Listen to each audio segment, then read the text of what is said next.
Some of our most successful talent are not necessarily the most talented. It's the ones who are able to combine the business acumen inside of it with the talent. So if you're an incredibly talented actor, but you don't like to go to auditions or you don't show up on time, it might not go anywhere. You're listening to the Voiceover Casting Corner, a podcast and question and answer session recorded live every month. VCC is brought to you by The Voicecaster. The Voicecaster casts thousands of voices every year across all genres, and we're excited to give you an inside look at the casting process direct from our casting team. Hey everyone, and welcome back to Voiceover Casting Corner. We are super excited to have another guest with us today. My name is Kelly Morshinsky. I'm the owner and head of casting here at The Voicecaster, and with me is... I'm Catherine. I am the senior casting director here at The Voicecaster. Today we have with us Beau Oliver, an agent at CESD Talent here in Los Angeles. Beau Oliver has been an industry veteran since an early age. Formerly a child actor, Beau and her twin sister Blaze and older brother Sky were raised in New York in a show business family. Her father, Roger Berdhal, was a singer, dancer on Broadway in various productions such as Shenandoah, Seesaw, and Big River. Her older brother, Sky, started as a baby in a soap opera and parlayed it into parts in movies like Mr. Destiny and Perfect Harmony. Beau and Blaze Berdhal similarly worked regularly in New York City in commercials, movie, theater, and voiceover. As a child actor, some of Beau's bigger credits were as Ellie Creed 2, a role she shared with her twin sister Blaze, and on Broadway in Neil Simon's Jake's Women. After college, Beau Oliver transitioned her love of the industry into a place behind the camera as an assistant at CESD Los Angeles in the on-camera department. Working her way up over the years, she is now a senior VO agent at CESD, handling commercial VO and director of commercial on-camera branding and celeb. Her understanding and love of talent have been won and raised in a family of actors, has given her a unique and compassionate approach to those she represents. Some of Beau's more well-known VO campaigns are Burt Reynolds for Denny's, Daniel Stern for Bank of the West, Freddie Prinze Jr. for AT&T, John Cryer for Wells Fargo, and Jim Meskimen as the voice of the Colonel for KFC. But in her 20 years as her desk and voiceover commercial, she has worked on endless campaigns for endless brands, some of which have lasted a decade and still remain. She continues to bring a sense of New York sensibility and straightforwardness to her desk, mixed with the compassion of being a former actor and a teamwork ability from being a twin. I should say I played. Did I say or did we say Pet Cemetery is where I played Ellie Creed too? Sorry, that is the one credit I had that was so well known when I was 8 years old as Ellie Creed in Stephen King's Pet Cemetery. So should have stuck with it. I would have had more of those, right? That's amazing. And like everything I just learned. Well, first of all, Catherine is, and I am as well, but Catherine is a huge Stephen King fan. Awesome. I got to meet him when I was 8. It was awesome. He read my that's art awesome. with me. He was a lovely, lovely human being. That's so cool. That's so awesome. And I feel like I've known you for so many years, and I feel like I just learned so much about you. So it was many years ago, so that makes sense. But it's so fun to, just learn, a little bit more of your background. So that's great. We're all so busy, so we're always talking about what's at hand, and only if you stop and talk for like long periods of time do you realize, oh, I never knew that about you, or stuff.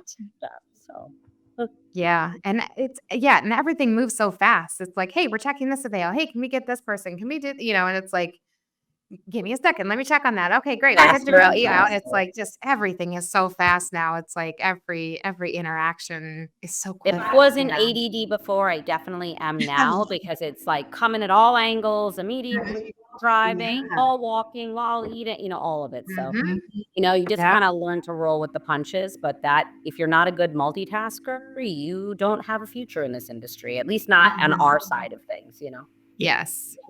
It's so true. I feel like I'm doing 10 things at once every second of the day. And not even just on the work side, then you've got like personal life and kids and, all that craziness. So, yeah. So excellent. So first of all, thank you for joining us, Beau. We're so excited to have you here. Can you give us a little bit of insight just into your kind of day-to-day? Like, as, obviously We know it's crazy. You're always bouncing back and forth. But what's some of your kind of day-to-day as a voiceover agent? Sure. Well, I mean, I will say I do miss pre-pandemic because I love actors and I like talking to people and getting to know them, as we were just talking about. And so, I used to work in an office every day, Monday through Friday. I wouldn't get home until 8 o'clock at night, and my babies had, a 9:30 bedtime because I just wanted to see them, and that's when I would get home. But when I was at the office, I had a very busy desk, but I would always make time for the actors when they'd come in. Anytime someone would walk down the hall, I would always be like this, looking at them, like ready for a conversation. Cause I remembered being an actor and you'd walk in and you were so, trepidatious about like, am I in their way? They're working. And I know that that can be difficult for a performer when you're kind of coming into your agent's office and you're not sure if they want you there or have the time for you. So I always tried to make the time. But, sometimes that was hard to get my work done because I would constantly be connecting with the actors. So I have found that it's easier to get work done now that we're at home most of the time. I do go into the office once or twice a week and to meet up with the other agents from CESD. We still have our office in West Los Angeles. We have an office in New York as well. My day just doesn't comprise of like speaking with the actors quite as much as it used to. We do try to find time to have calls, but there just used to be more ingoing interaction. So now there's more time for me to get to what's on my desk. But I'm sure you guys know there's no hours anymore because there's no office hours, right? So from the morning I wake up, in the morning when I wake up at 7, there's emails waiting for me from New York.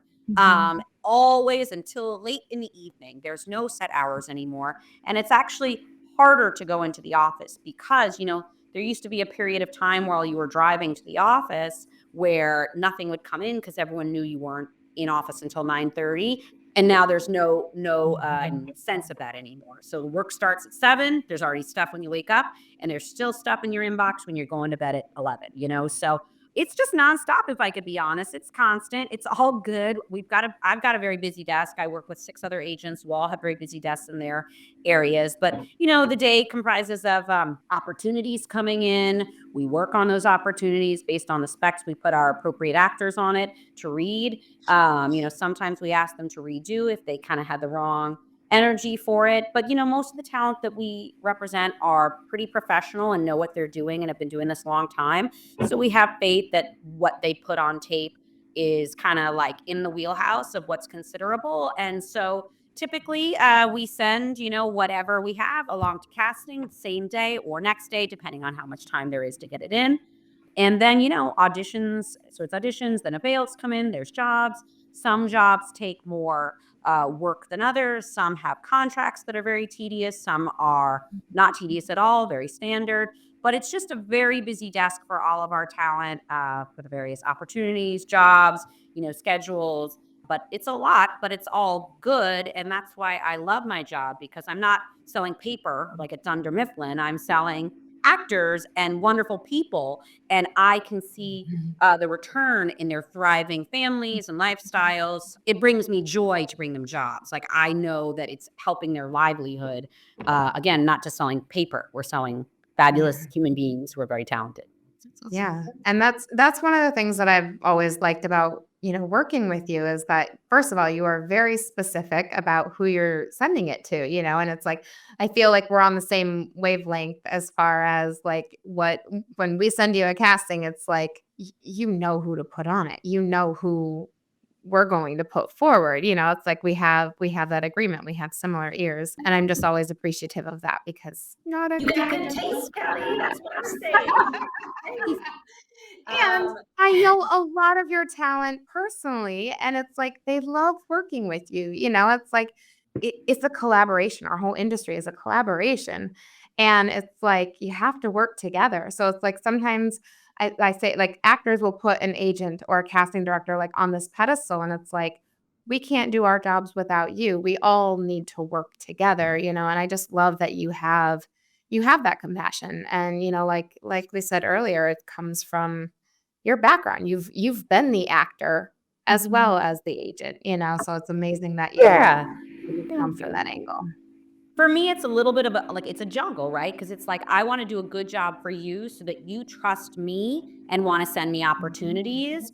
and don't go, oh, every time I send Beau a breakdown, she sends me all these people that are wrong. And then maybe you don't want to send me opportunities anymore, right? But I also don't want to put my actors like in a box. Like, sometimes they need an opportunity to spread their wings and show what they can do. And so like I really do try to give them those opportunities and not say, oh, this person only does this. But there's what's the word, a balance there, right? Like giving people opportunities to show what they can do, and also making sure I put forward people that are actually appropriate.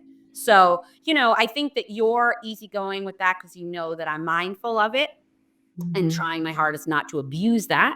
And also, I'm not trying to abuse it on the other end by just sending everything to everybody, no matter what they sound like or what their approach is. We try to be, on point with who could actually deliver what you're looking for. So thank you for Yeah. recognizing. Yeah, no, I love that because there are some agents where I know they're just sending it to everybody they represent, and we're getting all the wrong people, and it's like very wrong, Much more very wrong comprehensive. people.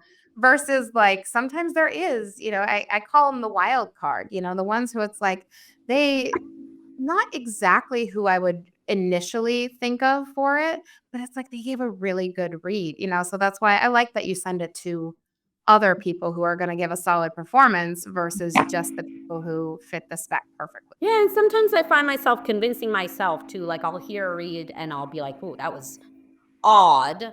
But I'm like, maybe someone will like it. And there's been times when I had that thought and put it through and they booked it. And so I always remember that and go, "Well, I don't want to kill that because everyone has a different perspective. Like you might have a different, a perspective than the buyer, And so I don't, if it's in the realm of possibility and could be good, then I think it's worth considering. And yeah, we still have different sensibilities and tastes. So, sometimes we see eye to eye on those things, but sometimes, yeah, like an odd one, it's exciting and it's new and it's unique and it stands out. So that's good. Exactly. So, what are some of your favorite projects that you've worked on? Or are there some favorite people that you have that you've worked with or that you rep? Well, I wouldn't want to necessarily list people because, I don't want anyone to feel I'm left sure. out. I'm sure. But, who doesn't love working with celebrities? I will just say I have some of my favorite shows. I'll just say my own personal favorite shows. If you're on them, it gets me excited. I mean, isn't that the case with anybody? I was a huge fan of Lost. I watched it for a decade. So I represent a good number of the people from that show because I was just like, I loved you in Lost as Jacob or as, so it's just like I reach out to those people. And I think, every agent probably has their version of that, right? And then also I was a huge fan of I'm a huge fan of Outlander on Stars. So we represent Graham McTavish, who had a big role on that show, Scottish actor, fabulous, who's been in the Hobbit movies. But that's when I get excited, obviously, because if they're in the programs that I've seen, that gets me enthusiastic. But certainly the great majority of the performers that I represent are not household names, are not, leads on Amazon Prime or Netflix or any of these things. And I love working with them as well, obviously. And obviously, this is their only source of income in many circumstances. They're primarily voiceover actors.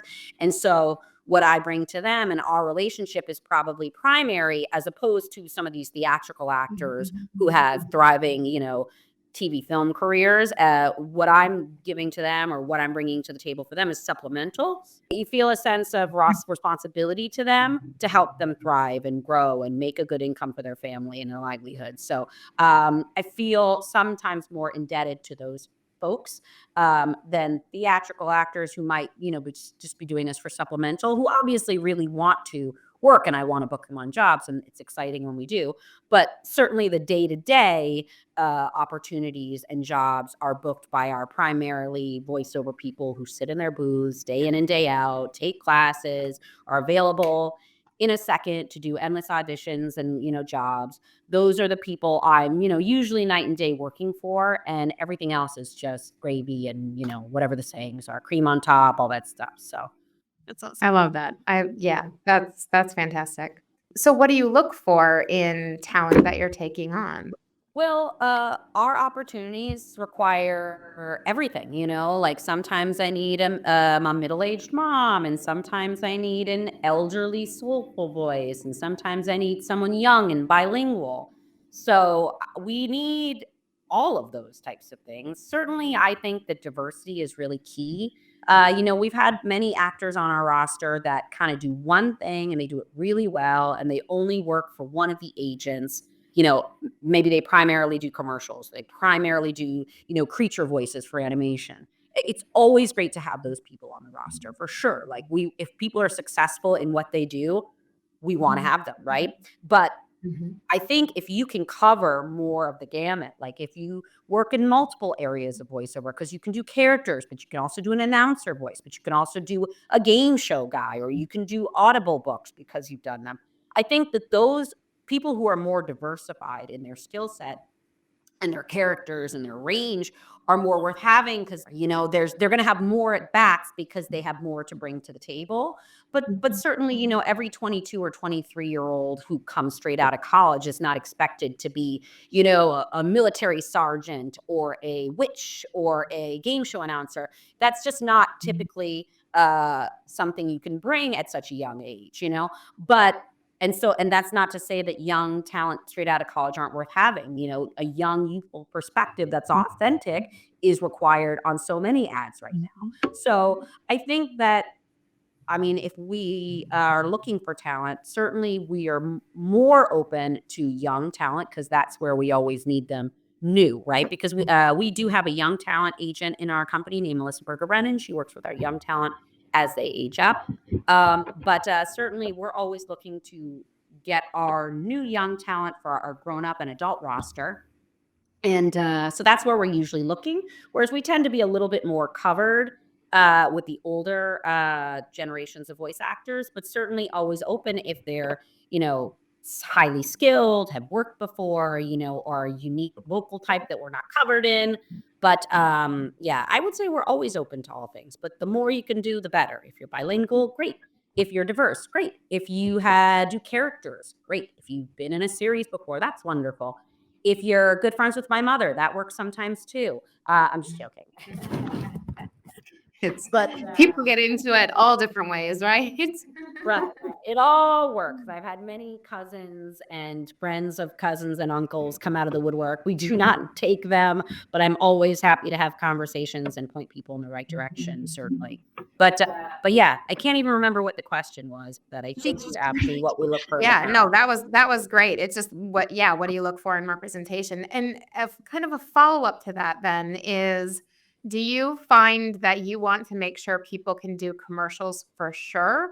Or are you ever open to listening to people who like all they want to do is animation? So often Oh, you get a lot of people who are like, all I want to do is cartoons. And it's like, okay, but depending on the agency, a lot of agents want you to be able to do commercials, because people, but yeah, so I'm just curious your take on that. I feel that as a commercial agent, most people, actors, I should say, think they can do commercials. Although, based on my experience, there are some that don't necessarily get the pacing, and there's really some folks that kind of just get it, and some don't. I mean, it can come with practice and time and training and all that stuff.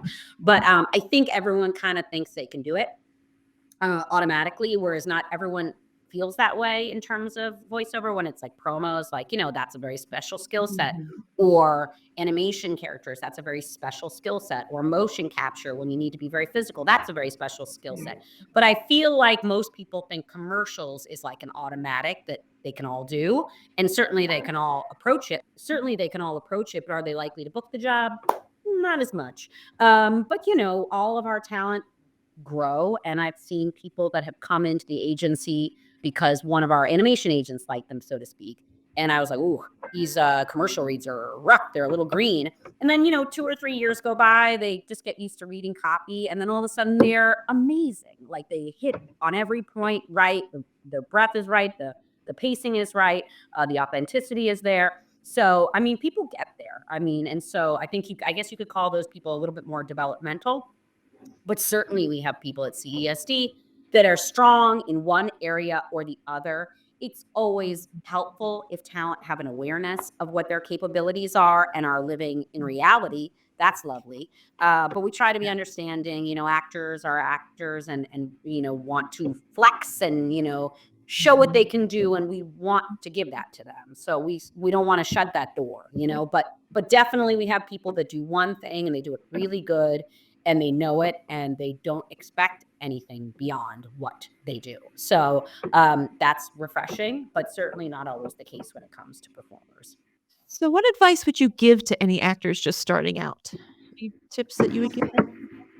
I would say it's a business. There was a period of my career early on where I was a modeling agent for about 6 months, and it was very frustrating because half of the models that I would represent at the time would not respond or go to their appointments. They just didn't take the appointments seriously.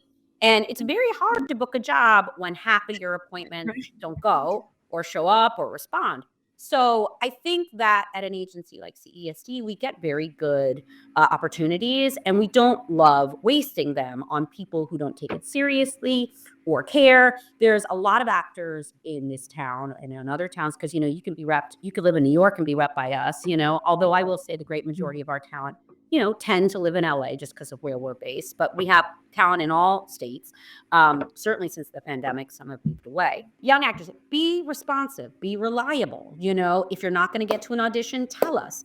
If you didn't think you did it, you can do this one, let us know. I think it's just you have to treat it like a job and be available, because if you don't take it seriously or treat it like a business, we don't want to do business with you anymore. And I think that might be hard for actors because it's usually like one side, your creative side of the brain is a very different side of the brain from your organized business side. And so I think that if you can kind of master the two, then you're going to have a lot of success. Some of our most successful talent are not necessarily the most talented. It's the ones who are able to combine the business acumen inside of it with the talent. So if you're an incredibly talented actor, but you don't like to go to auditions or you don't show up on time, you might be like Willie Loman in a production in, Palmdale or something. I shouldn't say bad thing. I'm not saying anything about Palmdale. I'm just saying, you could be a great actor, but it might not go anywhere if you don't have the Right. business acumen.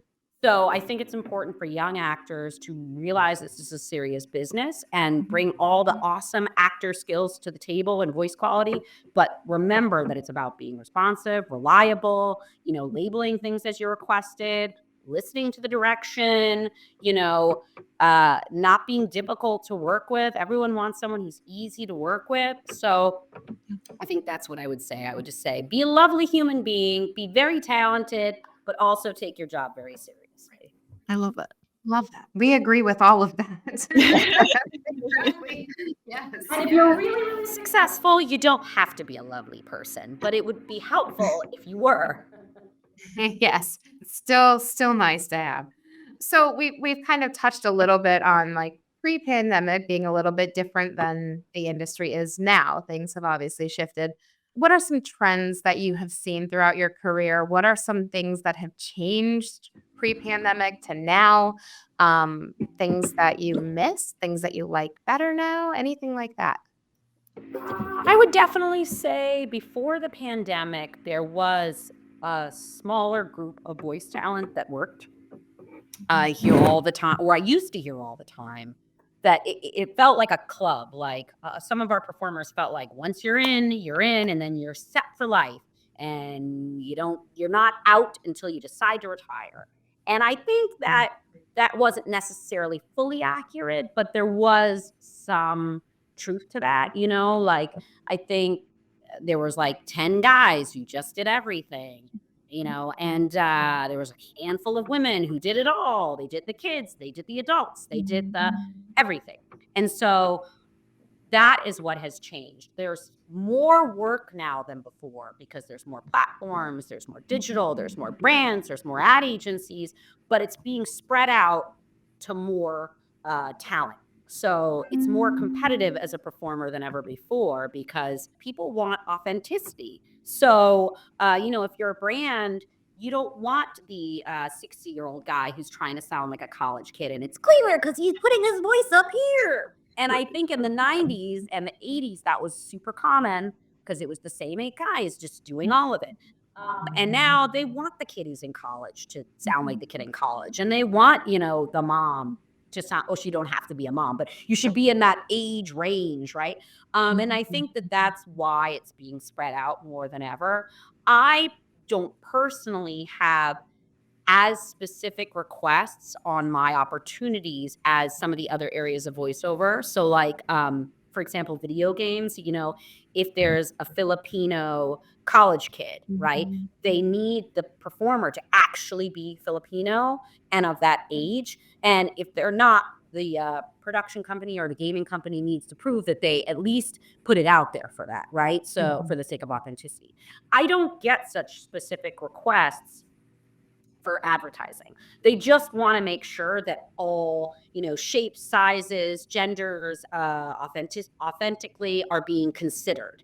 And so I take that into account every time I work on a project to make sure that like there is a healthy blend of colors and shapes and I keep saying sizes, which has nothing to do with voiceover, but there just needs to be diversity on all castings. And I think that's all that's really needed, especially at my desk. And so I am very much take that into account. Our roster is very colorful. And I think that that's why it's so much more spread out, because brands don't want the same guy on their brand that did 10 others that just played right before their ad on the Super Bowl. And certainly there are people that have tons of success and have lots of campaigns, but I'd like to believe that those folks have diversity in their read. And so, it's not the one thing all the time. So I think that, again, diversity is important, but what has changed is that the opportunities and the jobs are spread out significantly more than they were pre-pandemic. It's more, there's more people working and less of it going to a few folks that were in the club, so to speak, Yeah. Yeah. We see the same thing on our end. So, yeah. I mean, I'm happy to say that we have many talent who are working and making a nice living. But for those handful of folks who were on 20 campaigns at a time, they might not be as thrilled, unfortunately. So, Yeah. So what would you consider to be your biggest success to date? And on the other side of that, what would you consider maybe something that was more of a failure or a challenge that you faced and had to overcome? Now it's feeling like a job interview, right? 100%. I'm like, first of all, you're never supposed to say failures out loud, but I don't know if I have. I mean, I've been doing this so long. I've been an agent at CESD since 2001. So, like straight out of college. Well, I was an assistant at first, but after 4 years, I was an agent. And so I've worked on so many jobs. It's really hard to say one. I certainly like the ones that are the most lucrative, the ones that last forever. Those are great. I certainly have many clients who are on campaigns for a decade or more. Those are the best. They just bring them back all the time. Yeah. Those are harder to find nowadays, but luckily at CESD, we have a fair amount of them. I feel like we book a lot of them when they come out, but I think advertisers are a little bit scared to commit like that. So it's like we're constantly changing up the campaign. We're constantly only talking about 1 or 2 spots for now and then see how it goes. Whereas like you used to have a guy who was the voice of this, and then you were like set for 20 years. We've had quite a few of those performers, but I feel like there's less of those because it's like, it's not a successful campaign. We're switching ad agencies. Now we're going over here and we're getting a new voice and we want this and we want it to be different than the last one. So, I mean, it's hard to say one specific job that I love the most, but I love opportunities when there's 10 roles because it means I'm going to have 10 actors that could potentially get a job. Right. Even if it's not the most lucrative, it just means I get to email 10 different people and tell them they have a job, and that's exciting. And I sure do love radio spots that I think are only going to pay a session fee and then $25,000 later because it's the national radio spot. Those are awesome because it's like a slot machine and you didn't even see it coming. It just keeps coming. Yeah. But with some, it's exciting, like, going in. like they tell you it's a Super Bowl spot. And so you're like, oh, great. Everyone's going to see this spot. You might make no money because with commercials, if it airs one time, that covers that the session fee covers that one usage. It's great for notoriety and, publicity for a performer, but it doesn't necessarily mean money for voiceover. It does for on camera, of course, because if you're a celebrity and you're in a Super Bowl spot, obviously you're getting lots of money. But I guess I don't have a specific favorite, I'm sorry to say. And if I had failures, I certainly would not list them here. So, sometimes I will say it's saying too much or talking too long. I often find that when my actors come in, they're very excited to talk to me, but by the end, it almost seems like they have to get out of there because their parking meter has run out of time. So maybe it's being a little too long-winded. That might be what it is. So. But I have loved everything that you're saying, so you can just tuck our ears all day. Thank you. I'll call you all the time, Kelly. If ever my actors look like they've got a jet because I haven't stopped talking, I would call you for my own ego. Call me. I'm here. And if I'm not here, Catherine will be here. Thanks, ladies. I'll listen. All right. So if you could leave everyone listening with one thing, what would it be? Keep doing what you're doing. If you're down because you feel like you haven't booked in anything in a long time, I mean, if you love this, you don't really have a choice. So just keep sticking with it. I've seen so many times, had so many sit downs with actors who were concerned because their numbers were not what they were. The great thing about commercials and voiceover is like sometimes it's one job, one job makes all the difference. And that could come tomorrow. So you just got to put your best foot forward on every opportunity. Don't throw them away. Don't read copy and not know what you're reading and just say, who cares? I'm not likely to book this anyway. Put your energy into every audition and you could book that big one tomorrow that really makes a difference because you never know what one-off is successful, which will turn into a campaign, or what show's going to hit it big and get a huge following, and then it's going to turn into a several series, or it just could. You never know what could come with voiceover. And it's very easy to do auditions from home. So, it's not like you have to trek all over town and sit in traffic. So I would just say, keep putting the energy in. It'll come back to you in the end, and, don't give up, keep trying, because I've seen so many careers change with one job and then it snowballs into another job. And then all of a sudden the momentum really starts getting it going. So even if it feels like it's been years of a downturn, keep investing in your career, take the classes, go say hi to your agents, update your materials, your demos, get some coaching for your reads if you feel like it's not on point. So I just think there's things you can do to be, proactive, and keep your creative juices flowing so that you're not thinking about, where your next paycheck's coming from necessarily. But if you get into that rut, it never goes the right way. So it's important to just kind of think positive and think creatively and always see what you can bring to the table that's going to book you that next big job. Awesome. Thank you so much for chatting with us today, Beau. We really appreciate it. And I mean, so many words of wisdom. People are going to get some. Thank you so much. Thank you so much, guys. I really appreciated you inviting me on here today. And if I helped a couple of performers, that's awesome. Tell them to call me. Awesome. Thank you. Catch our next Voiceover Casting Corner episode live on Facebook and YouTube. Check our socials or follow us for the latest info. Thanks for listening.